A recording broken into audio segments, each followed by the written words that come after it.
Go. All right. 7:03, we have a quorum. So we are going to call ourselves to order. Thanks so much. Bear with us tonight. We are talking fast. That is our goal, to talk fast. So you guys in the front row, you have been instructed, or you are being instructed to talk fast. Not that we don't want to hear your stuff, but Not a problem for me. Okay. Because the imminent snow apocalypse is coming, so we want to make sure that everybody's home at a decent hour, and you can come back early or late or however that works out tomorrow morning. I have to say we've had two late starts this week, and every morning now the kids are like, "Are we going late again?" Did you get a phone call? No, we're not going late. Yeah. So if we can skip a couple days now to go in late, then You had it today. yeah. Tomorrow doesn't look good. All right, so let's do pledge of allegiance first. Allegiance to the flag of the United States of America and to the republic for which it stands, one nation, under God, indivisible, with liberty and justice for all.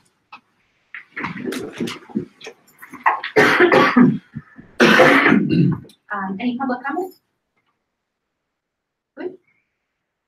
I would entertain a motion to approve the minutes from the December 18th. Is that right? No, No. January 23rd, Maybe the wrong one. maybe, See. in the February folder.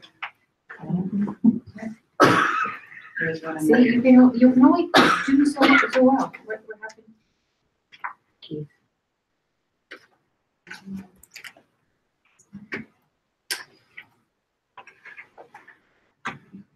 You can't find it? I do. I got it. I have that. That's not okay, that's in the agenda. Am I not reading that right? I got it. I sent you the screen I had. Okay.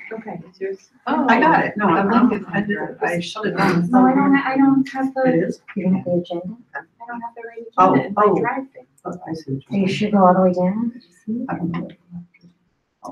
You're not talking very fast. With me. I thought I was in the right place and I'm in the wrong one. Let's reload it again. Looking forward. I had them. I have them all. Oh, there it is. Over here. Okay, sorry. See? Okay, so approval of the January 23rd, 2018 board admin. Thank you, sorry. Wrong. Entertaining motion, somebody. Melissa? Seconded. Nate? All in favor? Aye. Aye. Okay. Correspondence and communication. Mr. Buell. Anything? I think there was one letter that I put in there. It's just I'm sorry, it's in Keith's as a secretary. The only thing was a letter that went out to Exxon, who had made the donation. I hadn't sent a letter in that last month period, so I just included it. So we did have a donation. I think we acknowledged it in an earlier meeting, but we did have a donation from Exxon, and we intend to use it toward math, science types of activities between the two schools. Good. Brooklyn's Best. Oh, yeah, sorry. Because you know what, I'm on, I thought we were gonna move that one, but after Brooklyn's Best. Yeah. I don't have it. Sorry. No, I don't have it. Do you want me to read it? Yes, please. So I'm celebrating. So at BES, we had a very successful Time for Peace program put on by the first grade students. This was replacing the Jewett City Bank tree trimming program, because I think we were outgrowing the bank space, if I remember correctly. In the middle of their lunch and learn sessions, where certified and non-certified staff are coming together over their lunch break to participate in a book club. They are currently reading the Little Book of Restorative Discipline for Schools. And also excited for Reading Week, which is February 25th through March 1st. And many fun activities planned, such as a storyteller and buddy reading. Wacky dress day was today. I saw lots of pictures of that. At BMS, 88 students attended the 7th, 8th grade dance on 2/15. The girls basketball team won the QBJC championship. Congratulations. The boys basketball were second place in the QBJC championship. Congratulations to them as well. They also celebrated the winter basketball accomplishments with pep rally, with teachers participating in a knockout game with students. How did the teachers do? Did have any injuries? Teachers lost, Okay. but it was okay. Everybody was okay. How much Advil was needed the next day? So that's a big question. Excuse me. And there was an honors assembly honoring the High Honors Lions Club recipients, and the Winter Athletes and Kindness Awards. Anything else on A lot of good things going on. that's very good. So I would like to entertain a motion to move up the what's that called? Just go over New business? the new business, move up the new business section so that we can get our administration home at a reasonable time. So if somebody would do that, move up item number 11. Motion? Okay, right? Need, okay, second. Melissa, okay. All in favor? Aye. Okay, and administration, you guys are up to talk fast. We are. Go ahead. We'll talk as fast as we can. So as we said to you back in October, we had some universal screens that we did this year, so we are coming back to share the results of our second set of universal screens. This first slide here looks at a comparison between the September scores and the January scores for our STAR reading. The STAR assessment, for those of you that aren't familiar, is a computerized adaptive assessment. So as the children get questions right, they get harder questions until they can even out and find out where the children are falling. In taking a look at, I know, she's got the same thing. and taking, we can't see the whole thing. Yeah. Cut off. But taking a look at our grade 1, you'll see the little star there, and we have 2 numbers for January. In grade 1, we have the option to give the early literacy assessment, and that really looks at the concepts of print and phonological awareness and phonics to see if the children are ready to start those reading foundational skills. So we moved a lot of children into the regular STAR reading, which is what the rest of the grades take, and that 61% over on the far right-hand side, that is the regular reading assessment. So when our children are ready to take that, that's when we shift them to that assessment. The children that aren't, we keep over in the early literacy. I do have some more discussion points for our grade 3 students at BES that we'll talk further along, I think on slide 12. I'll dive deeper into their scores, but for the most part, our grade levels were making good progress on the STAR reading assessment. And so, do you see, you have a copy of this? Yeah, You can see the I'm second figure grades. Yeah. It's okay, as long as everybody can see it on what they have in front of them. So we have seen growth across all grade levels as far as the percent of students that are expected to get a 3 or a 4 on the SBAC testing. You know, really obviously our ultimate goal is 100%, but a reasonable goal is usually aiming for about 80% at proficiency. So we're getting pretty close to those numbers right now as far as the reading data is concerned, and continuing to work on that. The STAR Math is the same type of assessment. It's another adaptive test. We are quite focused on our math curriculum at the moment. It represents right now our smallest area of growth. We have a greater focus right now on our Tier 2 math interventions in our classrooms. Our remedial math specialist has begun working to develop benchmark assessments aligned with Common Core standards, starting in kindergarten and working our way up. Grades 2, 3, and 4 right now, with the data we have now, shown the smallest percentage of growth. And we believe that there is a lack of rigor in our math curriculum, which is our current program is MyMath. And right now, we're asking our teachers to teach a lot using strategies that they might not necessarily be familiar with. We'll talk more about that on the later slide. Members of our grades 3 and 4 team right now are collaborating together to investigate and implement more rigorous strategies and resources from Engage New York, which they're also looking at middle school as well. And there's an online component called Zern, which have been initially implemented BMS with some promising results there. We'll also talk about consistency across schools. As you can see, grade 5, between grade 4 and 5, there's a significant drop in the STAR math assessment scores. And that also suggests to us a possible curriculum gap. So collaborating between grades 4 and 5 before the end of this school year is going to be important for us, so that we can align our curriculum and look at PD centered around the Engage New York program. So, as Mark said, we are focusing on using engagement at middle school. We fully rolled it out grades 5 to 8.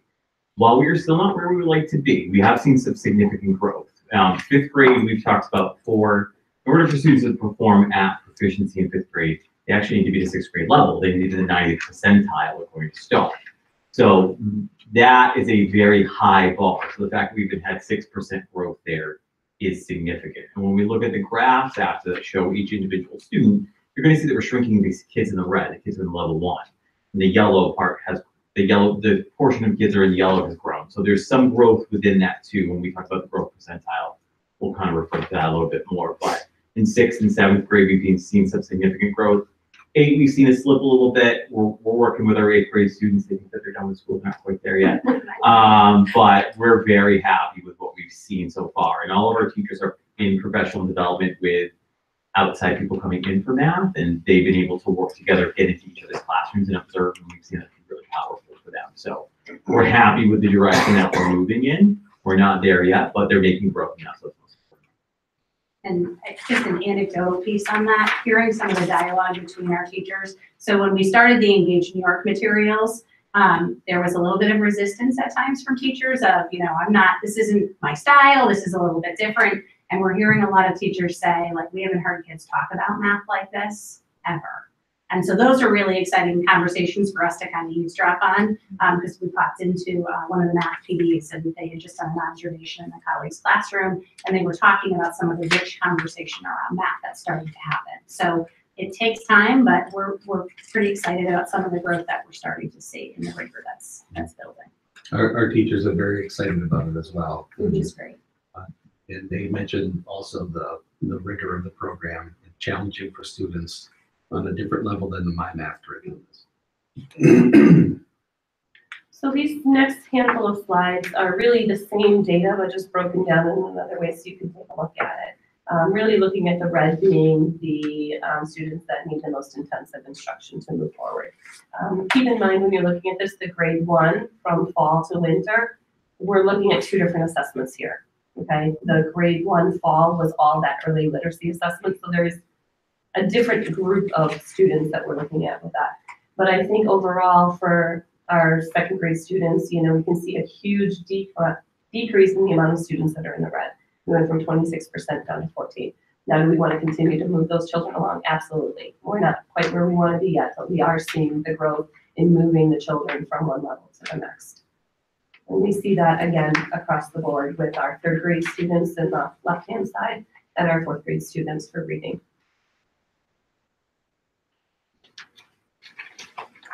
So, the data kind of speaks for itself in having an opportunity to really look at individual students. But obviously, our goal is really to shift to the blue and the green as far as the majority of our students. And it really is nice when you can see that red really begin to shrink as far as interventions. And that's another piece, an interesting piece of data is looking at our tier interventions and where our significant growth is. And there really seems to be a correlation between the grade levels where we're really identifying kids for those interventions and the impact that that's having on student performance. So that's something we're refining as well as how we identify kids and what interventions they're getting, especially with our math interventionist that's now been added at the middle school this year. It's pretty exciting. Ditto. Same thing with 7A. And these are just a visual representation of our STAR math scores. And what we're interested in looking at is that is getting those kids out of that red band, which would represent urgent intervention, kids significantly below grade level, moving those kids. We're showing them making progress and growing and getting those kids into more of a tier 2 structure rather than tier 3. Same thing for us. What I was talking about before is really shrinking that red number. So you can see in our 5th grade, we've dropped that number significantly so far. And the same thing's happening in 6th grade, and that is going to go to the next one, and 7th and 8th as well. So that is our focus, is moving those yellow kids along into the blue and moving the red kids along into yellow. Movement takes time, it takes years to do so, but as Heather referred to before, and we'll talk about when we get to the intervention slide, a lot of this movement's happened because we now have a math interventionist. And the way that she's been utilized and the way we use our flex block by having our science and social studies teachers support math and ELA intervention during that time has helped move our kids along. So taking a look at the next slide here, we're really looking at a different form of reading assessments that we give our students. For our kindergarten students, we look at letter naming. Can they name their uppercase and lowercase letters? As it is something that we require students to do in order to read. So we're really looking at the decrease on the students that are below grade level or below where we want them to be, and really looking at increasing. That is based on the end of the year expectation for those percentages. So that's showing that. Taking a look at our DRA. DRA is an assessment where our teachers are sitting down right next to a student. They're listening to a student read. They're taking notes on what the student is doing and maybe isn't ready to do yet. They're looking at their fluency and they're looking at their comprehension. These scores are really telling to me. When I first looked at them, I was like, oh, what is going on with our grade 1 and our grade 3 students? Because if I look, I still have quite a few students in that below, and even more students that were in the below than I had in September. When we're looking at our bands of texts are grouped into different bands. So we have students moving through these bands of text. And within a band, there may be a couple levels of reading that children can move through. And they often move through those levels very quickly. Then they get to an end of a band, and it's a much larger jump to get to the next band.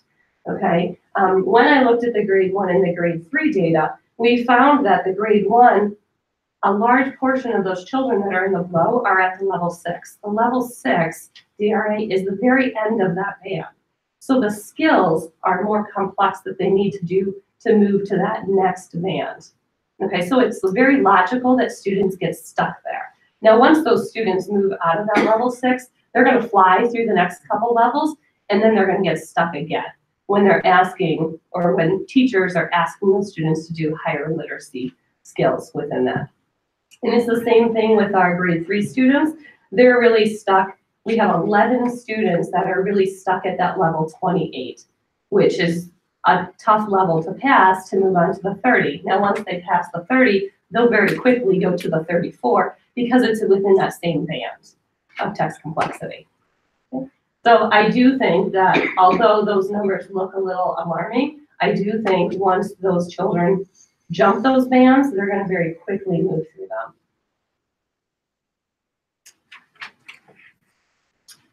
So SGP, this is what we base our full school goals on at the beginning of the year with teachers. So what this is, the SGP is the student growth percentile. I see the PG got switched in the bottom one. So what that is when a student takes an assessment, they get put into a cohort of students who perform similarly on that assessment. And so they get compared to that cohort of students. And then the growth percentile is where they are within that cohort. So we set what they say to us is a lofty goal of a 35, meaning that those kids are at or above 35% of the kids in their cohort as far as the growth that they're making.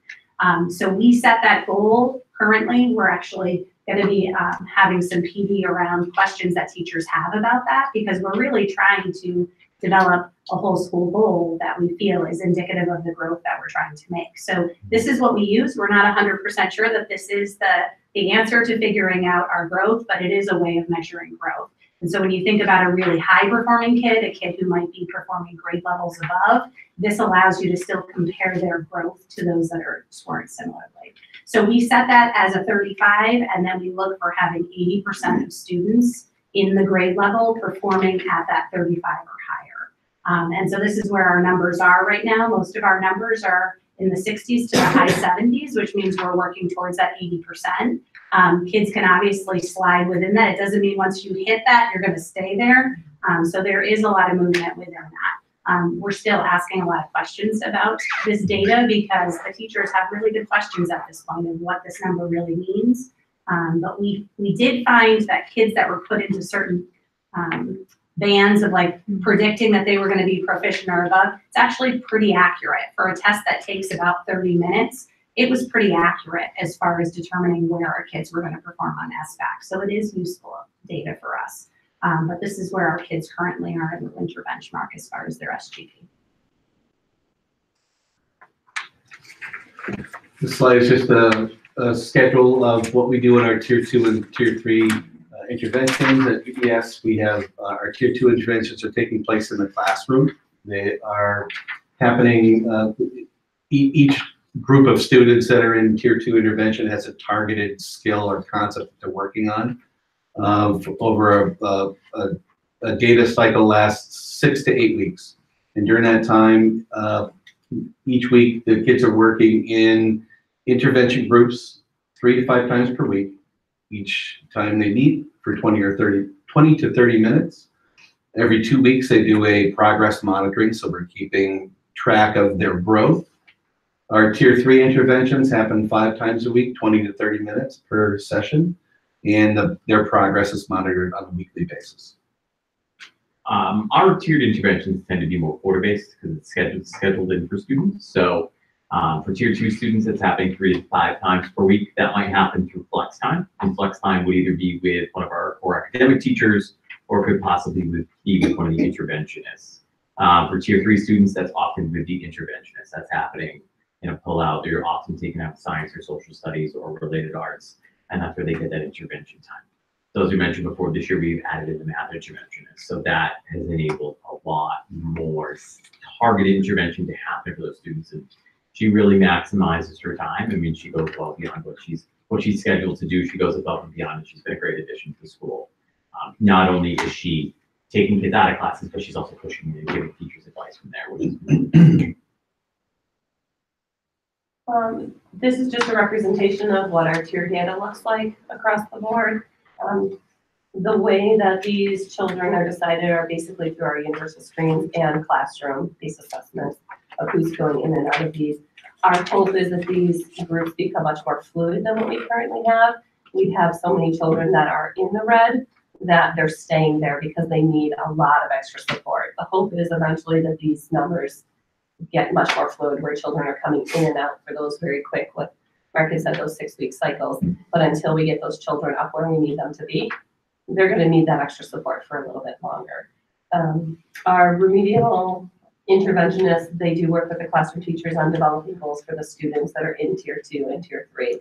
A lot of collaboration happening between them. Most of our grade levels at this point are swapping students during their encore block time, which is when they do their intervention. So if I'm doing a fluency group, he might be doing a phonics group. So it's not, we're really targeting the skills based on what the children need, not just, I can only pull one group, so I'm going to focus on what a couple of my kids need, not all of them. So I think that's been very beneficial for our students in our building. Our K numbers have increased with our tier 3 this time of year because those kids are really starting to be picked up on the radar. You know, at the beginning of the school year, it was tough to identify those kindergarten students because they were learning how to be a student in school all day long, where now their teachers have a really good, solid foundation of where those kids are and where they need to go. So those numbers are a little bit higher for that. Thinking about our next steps, Patty's pushing me along. Thinking about our next steps for reading. As a staff, we do really need to start looking at our calibration for these assessments that we're giving. The STAR is, you know, that's calibrated. The students sit on a computer and take that. But the DRAs, we are finding that some teachers are accepting some answers that maybe another teacher wouldn't. So there is a little bit of flexibility within those scores. We're also looking at really investigating the bands of text complexity, knowing that within the certain bands, there are certain skills that students should be able to do. And so for example, that level M or the level 28 is where like they really start introducing the figurative language and things like that. Do our teachers understand that that should be a focus when that is the type of text you're working on with the student? Or are we still doing who are the characters, who are the setting? Or are we really teaching our students to dive deeper into those levels? Also looking at how are we supporting those students moving across bands and our students that do get stuck at the end of a band. You know, what supports do we have in place to help move them to the next band, maybe a little faster so they're not stuck there. Also taking a look at identifying what screens do we need in place. Reading is one of those really hard things. How do you figure out what part of your reading comprehension is falling apart? And we haven't been able to determine any assessment out there that works for all students. You know, math is easy. If you don't know your facts, that's a pretty easy thing to identify. You know, or if it's geometry you're struggling with, that's really easy. But if comprehension, there's so many different pieces that you can talk to a child and they may answer some questions and yeah, they got it. But then you're asking them something a little bit deeper and they're not getting it. So what's falling apart in their skills? Really continuing to work with Reader's Workshop, the implementation of that, having the same curriculum from kindergarten all the way up through 8th grade, we think is really going to help support our staff and our students. And more level text for our teachers.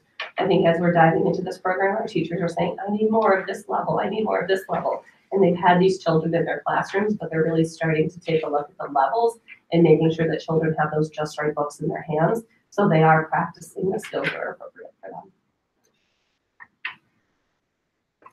So for the 5th through 8th grade data with this, it's just important to know we have a full-time interventionist for reading for grades 5 and 6, and we have a part-time support for 7 and 8. The exciting piece of this is obviously next year, with having that full year of reading for both 7th and 8th grade, I think is going to have an impact a little bit on what we need to do for interventions. But right now, what we're really focusing on is identifying those kids using the current data that we have. We sit down with teams that we meet with on a weekly basis, pull out the most recent data, look at kids that are in that yellow and red and say, okay, which one of them are receiving interventions, what type of interventions. So for us, it's really continuing to bring the data into the conversation with teams and really looking at kids. So the teachers are more than willing during those flex times to say, I'm a social studies teacher, but let me take a reading intervention group. So you'll see that those numbers get a little bit higher because teachers are kind of sharing the work as far as getting at their reading strategies. Math SRBI data, at the beginning of the year, our focus was really primarily on language arts, but now as we move to the winter, teachers are seeing the importance of taking kids into intervention groups, tier 2 intervention groups within the classroom. Some teachers are doing 3 days of reading, 2 days of math, and we're switching it up 3 days of math, 2 days of reading, depending on the needs of the students. And all this is based primarily on STAR data, but also some of the MyMath assessments as well. So what does this mean for next steps for our students? Well, continued targeted tier 2 interventions based on their assessment data. We have some teams of teachers now are trying to develop, like grade 1 is developing a binder of different math resources that they're collecting to help with our guided intervention groups. For teachers, we're looking at professional development focused on rigorous strategies aligned to the standards and a review of our current curriculum, which is MyMath, and how that aligns to our Connecticut standards as well. Analyzing data to determine the gaps within the MyMath program is going to be important. And as BMS moves towards the full implementation of Engage New York, especially grades 3 and 4 are going to continue to collaborate with them to begin our implementation of it as well. And they are excited with what they have been able to introduce to their students already. And I think they're seeing pretty immediate results with it. I think our, for 5 to 8, if you look at the data, it kind of speaks for itself. At the start of the year, especially in grades 5, 6, and 7, there was a smaller percentage of kids in intervention. And if you look now, specifically, I'm going to point out grade 6, we went from 8% in tier 2, 5% in tier 3, 36% and 15% respectively. As a result, we've seen the significant growth in achievement in that grade level. So we've seen growth across all, and you see that we've increased intervention in all those grades. I'm going to echo what Heather said. We have science teachers who are taking math groups during math intervention time.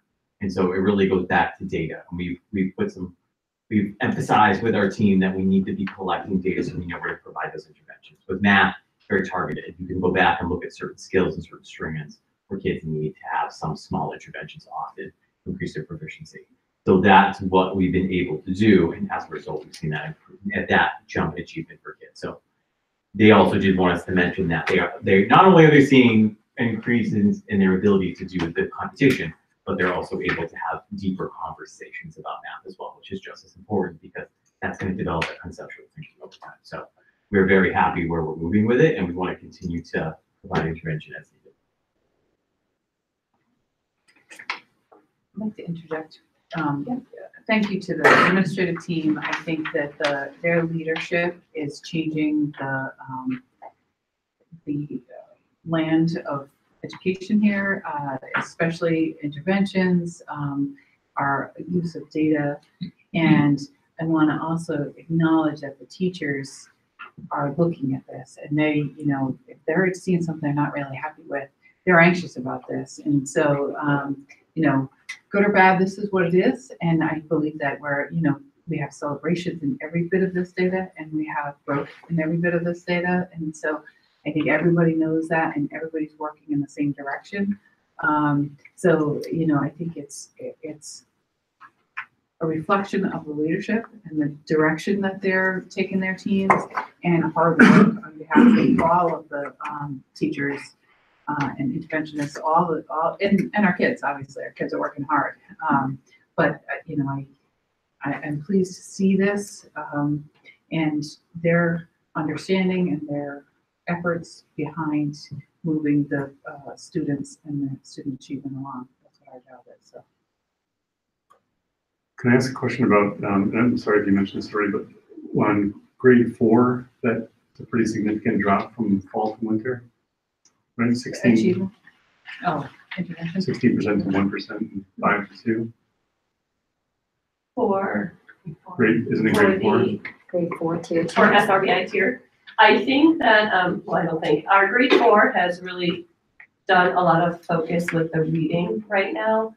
At the beginning of the school year, they all did their own interventions, and now they're really starting to work to cross classrooms with that, and they're finding out how to make that work within their team. So they are pulling some reading interventions that are happening across. Teachers are pulling students for extra support for math, but not officially identifying them as tiered intervention at this time, because they're working on trying to get their reading interventions done. Okay.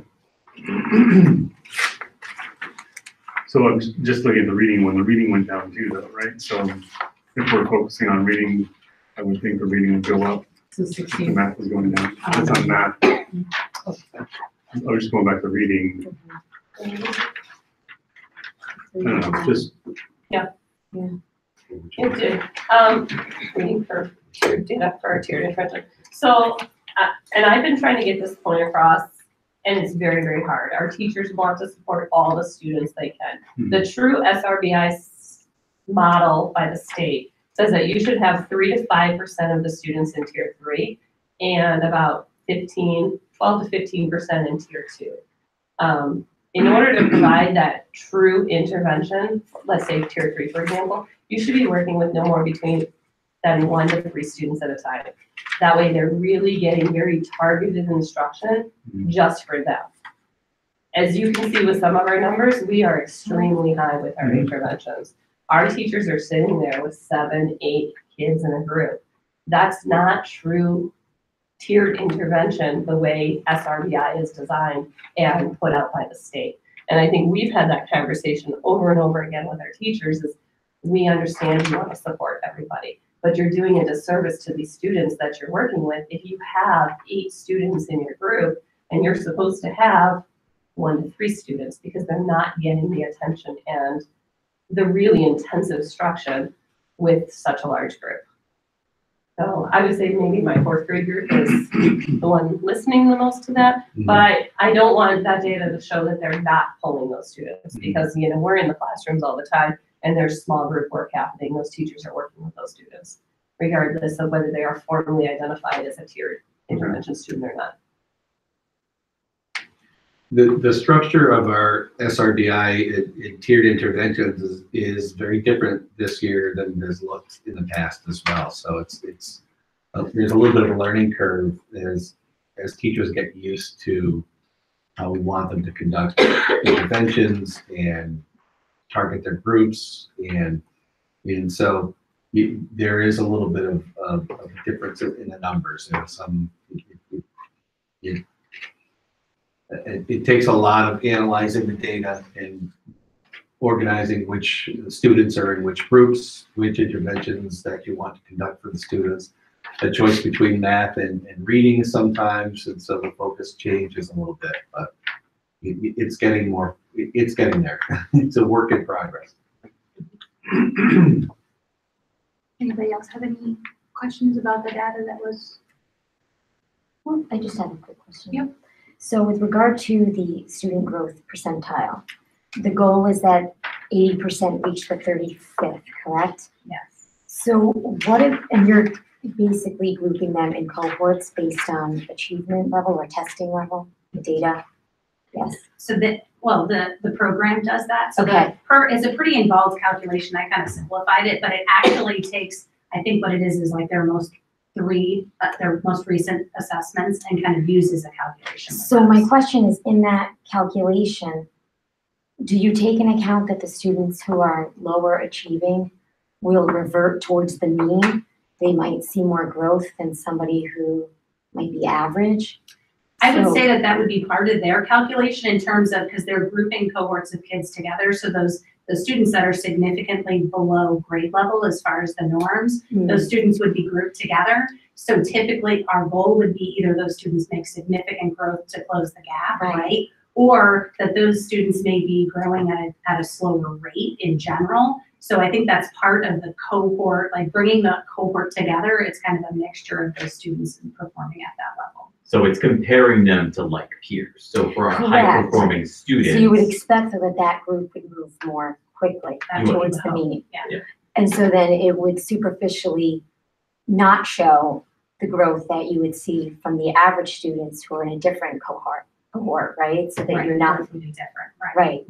Yeah. So how do you account for that? Because they're making progress too.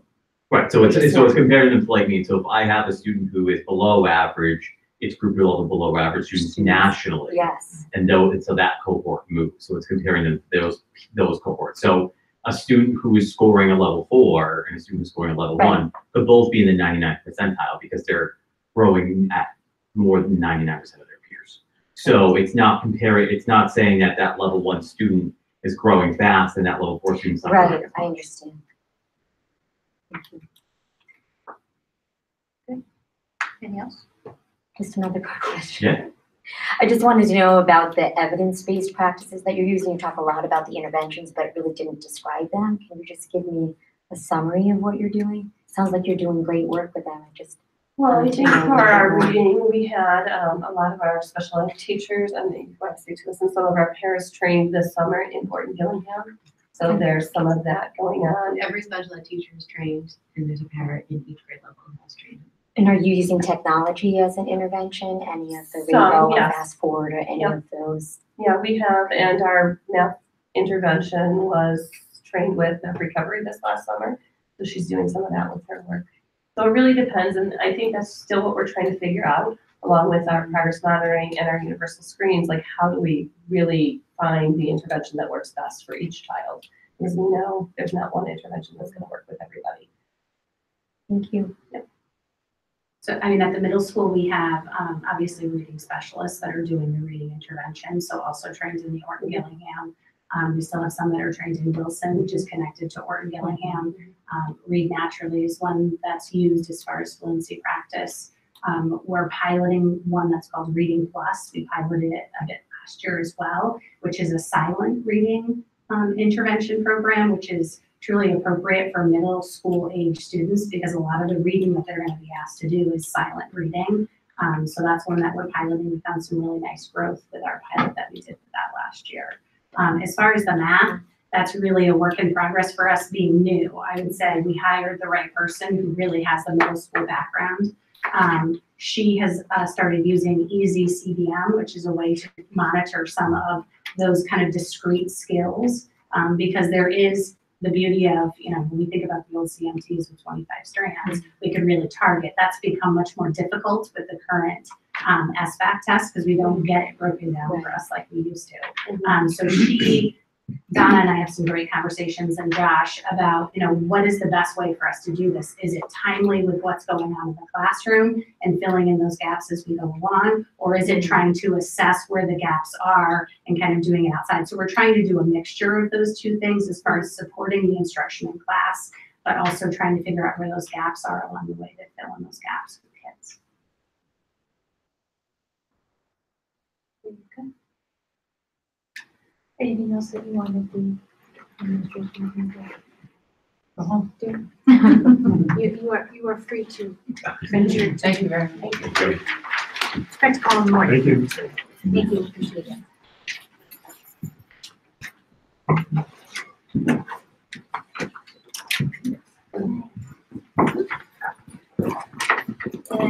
And do you want to continue with new business since we moved the whole new business up? I think so. Okay. So, go ahead with the update on the business Oh, office okay, procedures and so- protocols. We've been talking about the fact that we have someone in developing, assessing our current protocols and developing some new protocols.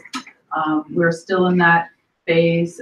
They've been coming about once a week. There are 2 people that have been coming and looking at how we processing accounts payable, receivables, and payroll.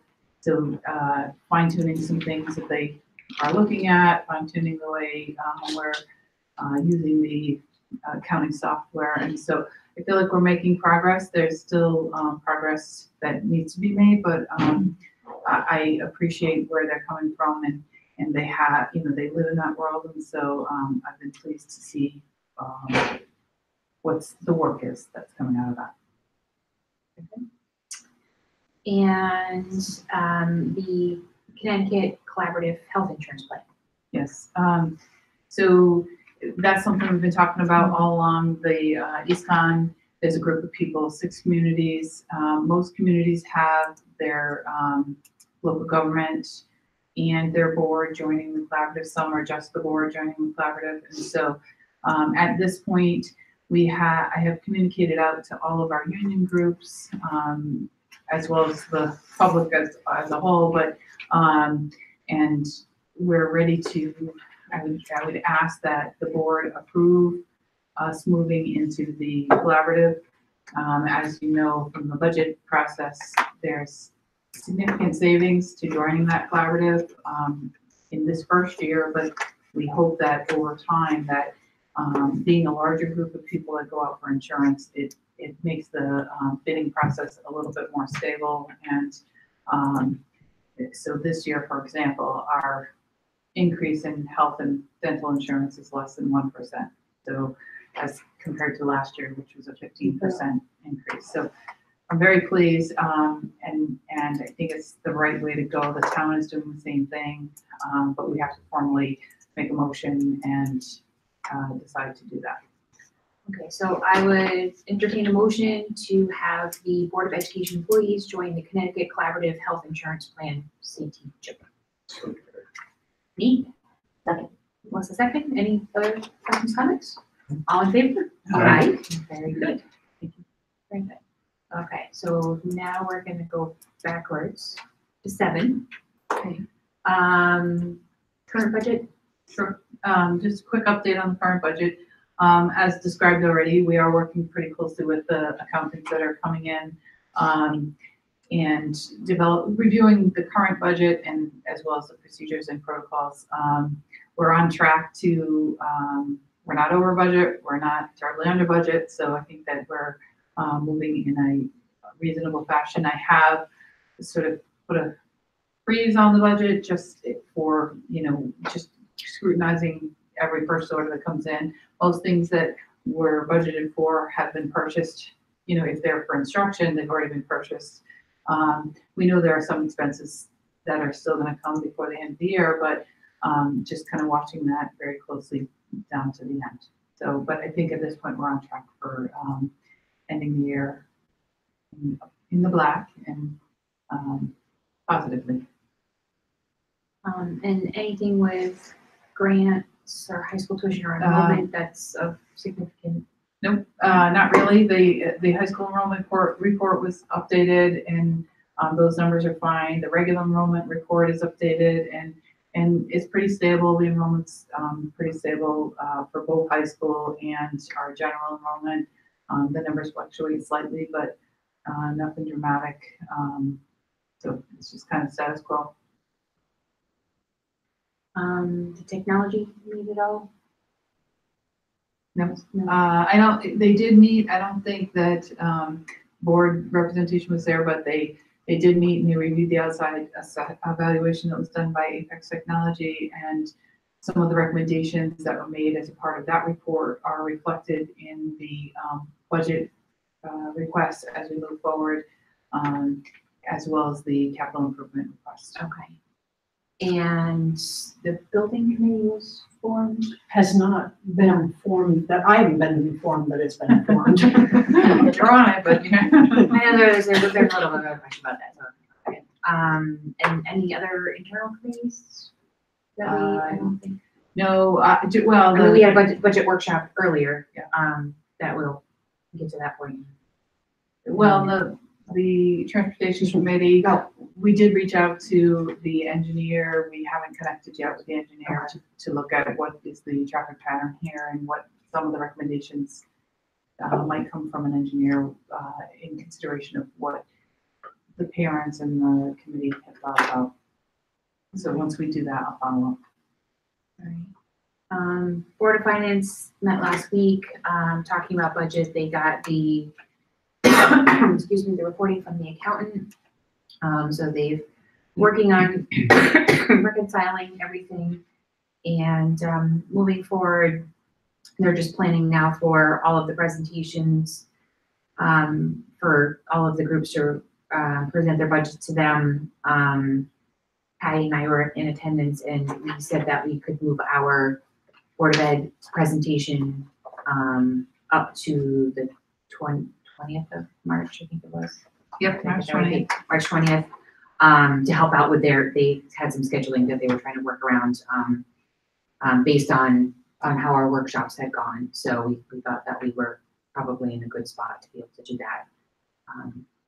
But other than that, anything else that anybody's got to talk about? We can go to old business. 1920 Board of Education budget. We did have our workshop earlier where we, it had the latest and greatest of the numbers, and then also had the capital requests pulled out and itemized listing based on importance. So that way, when it's presented to the Board of Finance, they can see that, and then the capital request can be presented to the capital committee when they meet as well. Does anybody have any other comments or questions about budgeting stuff? If not, then I would entertain a motion to approve the 2019-20 Board of Education budget in the amount of $18,708,768, which is a 2.37 increase from last year. So, Ooh, you're so close. I'm giving that to May this time. May, 1 second, Nate second. Any other further comments or questions about that? All in favor? yeah, Can I just reiterate that these documents will be posted on the website. There's a questions email, budget questions at brooklynschools.org. So anybody that has any questions at all can either contact me directly or can send an email, and I'll keep questions and answers posted on the website, just as a way to communicate with anybody that has any questions that come up. All right. Anything else that we need to do with that? The capital request that we had, so the total submission of the first page of the capital request is $398,025. And again, that's broken out in different segments, broken out based on priority, so that capital can see that. Anybody have any questions or concerns or other commentary on that? So I would entertain a motion to approve the 2019-20 capital improvement request in the amount of $398,025. Well, who's seconding? I'll second. Oh, okay, second. Okay, very good. No, I'm telling you what the motion is. You're officially making this. So Melissa and then Keith. All right, any other comments or questions? All in favor? Aye. Very good. All right. I wanted to mention something, just Oh, going back to 9 really quick. Oh, I'm sorry. sorry. I was slow. I was looking at the numbers. Sorry, we moved a little bit. Just, yeah, no, just an update on our Killingly High School kids. I did get the honor roll report for Q2 from Killingly High School, and we had, so we've got 114 kids that attend Killingly High School. We had 45 of those students make the honor roll, and one former batch, that's about 40% of our kids there are making the honor roll, which I think is really good. We had 10 of them make it into high honors, so that's really good as well. So just wanted to share that with everybody. Awesome. Any other old business that I've missed? Anything else that we've missed? No? Public comment. Hi. The thing, I mean, you guys touched on a little bit about the building committee, and I guess I'm wondering, because of what I'm hearing and elsewhere as well, is has the board put together a building committee, and then is the board putting together a building committee, or is there another board leading the charge on that? I'm trying to make sense of what I'm reading and what I'm hearing, and seeing where. Is it a subcommittee of this board? No. Because that's not coming through clearly if it is or not. It's not. So then beyond that, the other piece would be, is there a time when more clarification is going to come out about the task that they are supposed to be set on seems to have kind of jumped forward rather quickly in a weird direction. So is that, at what point is that going to get clarified, and is that going to come from this board or another board? The building committee is not a responsibility of the Board of Ed. We have representation on that committee, but it is not our board that we're charged with. So that comes from the town side. So there's stuff in works, and Patty's in talks with the state about the RFP and all that stuff. So. Yeah, I was just wondering, because I mean, this is the committee that I came to for the whole thing with the panel project. The guys presented to you, the consultant came to you guys. So I'm just wondering if that's where it's going to live again, that the panel side of that project is going to come to this committee, and just whenever that update comes through. So even though public comment is not a conversation, I can give an update. So the whole project, we kind of moved it forward. The town has approved us owning the solar project on our buildings. That was done through public meeting, our public hearing, and then a town meeting. Sorry.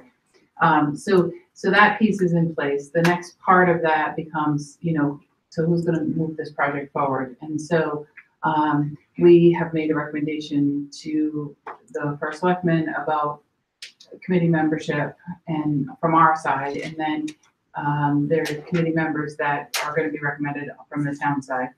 I know you were present at the Board of Finance meeting when there was a question about the ZRECs and where those live. I did receive clarification this week, I think, that those ZRECs, although were applied by a different company, are coming back to the town of Brooklyn, or the Board of Education. Ultimately will be part of the project we're owning. So we're pretty much moving forward. I have an appointment, I think, next week with someone at the Department of Administrative Services for school construction grants.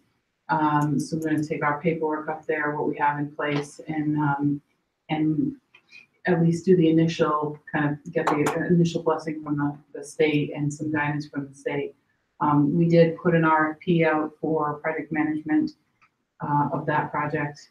We did receive a couple bids. At this point, we have not awarded those bids. There's some question about whether or not you really need a full project manager for this type of project. I think there are some benefits to that. And I think the other piece of that is if it falls under the school construction grant, the cost is part of the whole package. And so it might be money well spent. However, that's part of my question when I go to the state. So to ask the state about how much work that is and whether or not, what level of project management we'll need. So the next piece of that, I think after next week when I meet with the state, would be the generation of an RFP for the actual project. Whether or not we have a project manager create that RFP or whether we create the RFP will be part of my conversation with the state. And the hope would be to get this moving so that hopefully we can get this project in place for the summer. Obviously, school construction grants need approval with the state Office of Policy Management to fund these projects. So we would still need to get approval from, for funding. But that would be the plan, is that as we move forward, there would be a committee that's going to work on that and sort of oversee, similar to the roof and any other building project in town. There's a committee that is comprised of community, government, Board of Ed, so they're different representation. That perfectly leads me to my last point about this is that committee and how those committees have been formed in this town in the past and recent history and this one coming forward now. The makeup that was already floated out there about the makeup of this committee just didn't seem to jive with the ones that have been in the past. I mean, I know we've had massive ones and we don't always need a 20-person committee. But it just appeared that there wasn't adequate representation as far as the whole of the town goes. So, I mean, the one that stood out to me the most, I was very surprised that there was no mention of reaching out to the PTO to see if they would put forward a member to be on this committee. That seemed like an obvious one because you're killing two birds with one stone there. You get the parent group and a group that's more involved with the school. So I would just suggest that maybe that be looked at again. And the last item was that we actually are in the middle of doing our emergency management, blah, blah, blah. So I floated an idea to them just because it had come across my, scanning of everything. And it seems like we could institute some sort of program in Brooklyn that would tick a lot of boxes for us. It would allow us to kind of control and easily at a snapshot see who's supposed to be, where they're supposed to be, and when, as far as, okay, I can tell by your vehicle that you're from this town, that you belong here at this time. Oh, you don't belong here at this time. So that can be a red flag sort of thing. So I reached out through them to our emergency management or Homeland Security director and asked him to reach out to Patty. Sorry, putting the thing on your plate, but, but I figured if we're all looking at these passes for other things, why not make them, if we're going to have them anyways, why not make them apply for multiple things? Yeah. So hopefully he brings that to you soon. And that would be Steve Miley. And so he does participate. We have a school safety committee, and so he's a member of that committee, and at different times has been present or not. And so the police are represented, the fire department's represented, the first selectman, and then our emergency management officer, as well as school staff. So these are some of the conversations that we have. I think we have a meeting. I was just looking on my calendar. I think there's a meeting in the end of March. So I'll anticipate hearing something about that. So that's good. Thank you. It does bring up one thing. I don't know if you had a conversation with Rick about the building committee. The only thing I'm not sure about is, do we have to vote to move it to building committee? It was already, we did, that we was did in do town. that? Yep. Yeah. Okay, okay, Yeah. okay. That was part of the We've already town done all of the official stuff that requirement, we need to do. I didn't remember the, vote to build, that was at the town meeting? Yes, Yeah. there were 3 Okay. motions that had been made, and that was one That of was them. one of them Yeah, at the town. So that's like done by the town, not by this. by the board. town, that's correct. Yeah. Okay, good. Any other public comment? No? Okay. So we are actually going to be going into an executive session to discuss the superintendent's mid-year evaluation. We are going, once we come out of that, we're not doing anything. We are going to be adjourning the meeting, so we are done with you guys. We're not going to vote on anything when, I'm just letting you know, I'm assuring you that we are, when we come out. Yes. When we Well, come you're out, welcome to wait outside. you're welcome to wait outside if you'd like to, but I'm just letting you know that we're coming out of executive session to adjourn the meeting. That's all we're gonna be doing when we come out, so nothing is going to be happening. But you can't stay in this room. That's all I'm gonna say. So, I'm gonna say at, 8:04, we are going to go into executive session. We are going to invite Mrs. Buell into executive session with us. And we will mark down the time that we come out of the executive session and then adjourning. Good night. Well, Good night. Good night. Thank you. So, you would like to turn off your Mhm. video camera stuff?